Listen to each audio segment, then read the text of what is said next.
The MSI GT76 Titan is a thick machine with desktop level hardware inside. But serious levels of power equals serious levels of heat. So what sort of temperatures are we looking at with this desktop replacement? In this testing, I'll take a detailed look at thermals and see how much we can improve performance with some simple changes.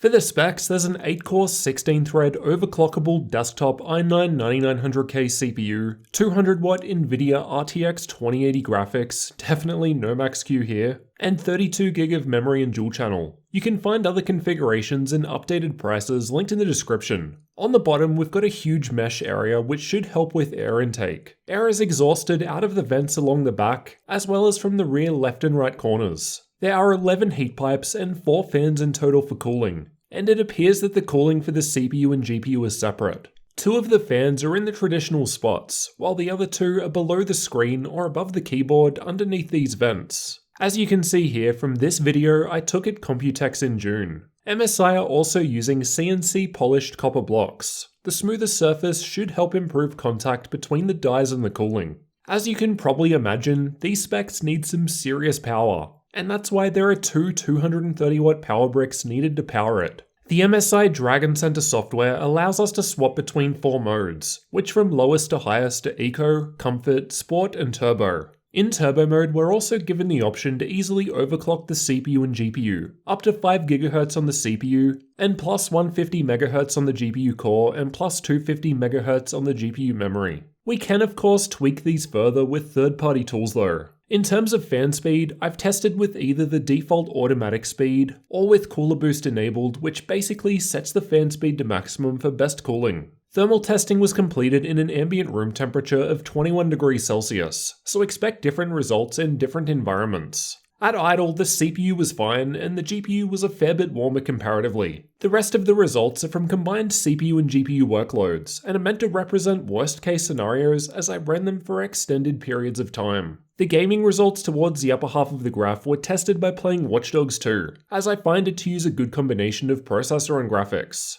The stress test results shown on the lower half of the graph are from running the Ada64 CPU stress test with only the stress CPU option checked, and the Heaven GPU benchmark at max settings at the same time to fully load the system. In Eco and Comfort modes, whether gaming or under stress test, the GPU was thermal throttling at around 91 degrees Celsius. This is expected as these modes are designed for quieter operation, so the trade-off is extra heat. The main limitation for the CPU in the multi-core stress test was thermals. We can see it was throttling at 97 degrees Celsius in most of these tests. The GPU gradually lowers in temperature as each mode increases the fan speed. The gaming results on the other hand aren't bad at all. In Sport or Turbo mode, they're within reason given the specs. These are the clock speeds for the same tests just shown. CPU performance was the lowest in Eco mode as this caps the power limit of the CPU to 55 watts. But it's worth calling out that these speeds, even in this worst case performance mode, are better than most 6-core i7-9750H laptops I test. With Comfort mode, the CPU clock speed rises. However, the GPU speeds stay the same. If you recall in the last graph, it was still thermal throttling in Comfort mode. The GPU speeds rise up in Sport mode as this increases the fan speed. Likewise, CPU performance increases for the same reason. More fan speed helps reduce the thermal limitations. Turbo mode improved upon this a little more. And then there were some extra CPU improvements with undervolting and adding a cooling pad, as these also help address thermal throttling.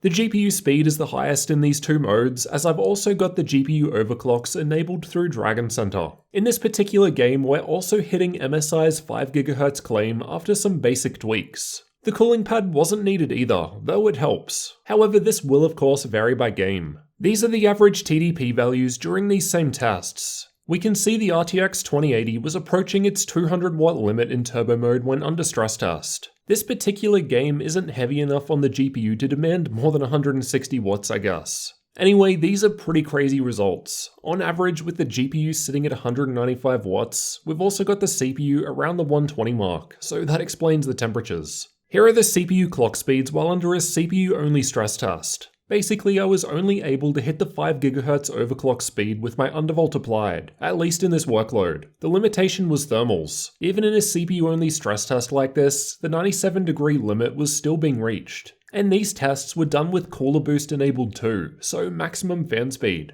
To run at these speeds though, we're seeing over 120 watts being reported, so kind of understandable. To demonstrate how this translates into performance, I've got some Cinebench CPU benchmarks from the different available modes. It's worth considering an i7-9750H best case scores around 3000 points in multi-core, so we're getting a nice boost from both higher clock speeds and those additional 2 cores. Despite thermals being the limitation in this specific workload, the cooling pad and undervolt hardly made much extra improvement. Just for comparison, here's how the best results compare against some other 8-core machines that I've recently tested. I've also tested Shadow of the Tomb Raider with the game's built-in benchmark tool, just to show average frame rates from each mode. The results were interesting. Even in the lowest eco mode, we're still getting exceptional performance from a laptop. And this was while the fans were on the quieter side, as you'll hear shortly. If you want to see more gaming benchmarks from the Titan, check the card in the top right where I've tested 12 games at 1080p and 4K resolutions.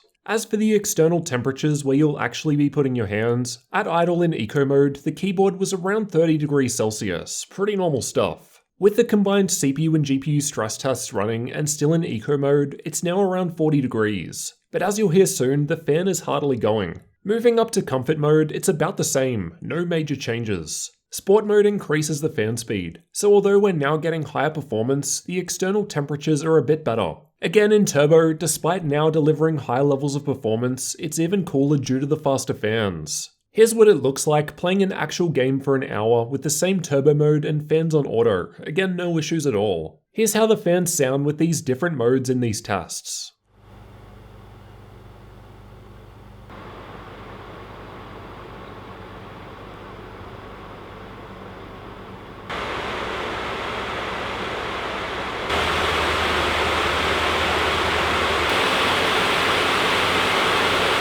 At idle in the lowest eco mode, the fans were still audible, though my noise floor is between 34 and 35, so it's still quiet. In the stress tests with eco, it's still on the quieter side, and comfort mode was basically the same, which is honestly quite impressive when you consider that you can still play games with well above average levels of performance. Quieter operation with good performance is a real possibility, at the expense of thermals of course. Sport mode rises the fans up quite a bit, it's about 11 decibels higher now. In turbo mode with the fan on auto, it's quite loud. Then with the fan at max speed and cooler boost, it's very loud. You'll definitely want headphones for that. The results from the Titan are quite impressive when you consider that it was possible to hit 5 GHz on average sustained over 8 cores, at least in these workloads. Yes, it does run hot if you stress it hard in turbo mode, and thermals were the main limitation even once undervolted and with a cooling pad in use. But honestly, that's always going to be expected when you stick a 9900K in a laptop. The fact is, the performance is still there despite this. And while actually playing games, the thermals seemed reasonable. The RTX 2080 also runs up to 200 watts, which is fairly crazy. If you saw my gaming benchmark video, it's no surprise that it's offering serious levels of performance. I was a bit surprised that adding a cooling pad didn't help too much with the thermal throttling, given the amount of mesh on the base of the machine. In addition to heat, the downsides are of course the loud fan noise when in turbo mode or with cooler boost enabled. With some decent fan speed though, the keyboard deck doesn't get hot at all, so it's quite comfortable to use. And you do have the option of using it with quieter fans. These differences in performance shown aren't hard and fast rules. There are different factors which will vary results, primarily the temperature of the room you're running in, application of thermal paste, and even the specific hardware which comes down to the silicon lottery. You may not be able to undervolt or overclock your hardware the same as me. It depends on the chip and its specific power requirements. So don't just blindly copy my settings, and do some testing to find out where your stable point is for best results. It may be possible to further improve temperatures by swapping the thermal paste. Considering thermals on the CPU are preventing us pushing further, liquid metal could definitely help. Unfortunately, this isn't something I'm able to test in a borrowed review unit, otherwise the next reviewer will unknowingly report non-stock results. Raising fan speed, using a cooling pad, or undervolting are much easier for most people to do anyway. And as we've seen, these tweaks did help improve performance and temperatures with the Titan. Let me know what you thought about the thermals from the MSI GT76 Titan down in the comments. And if you're new to the channel, you'll definitely want to get subscribed for the upcoming full review to see everything this machine has to offer.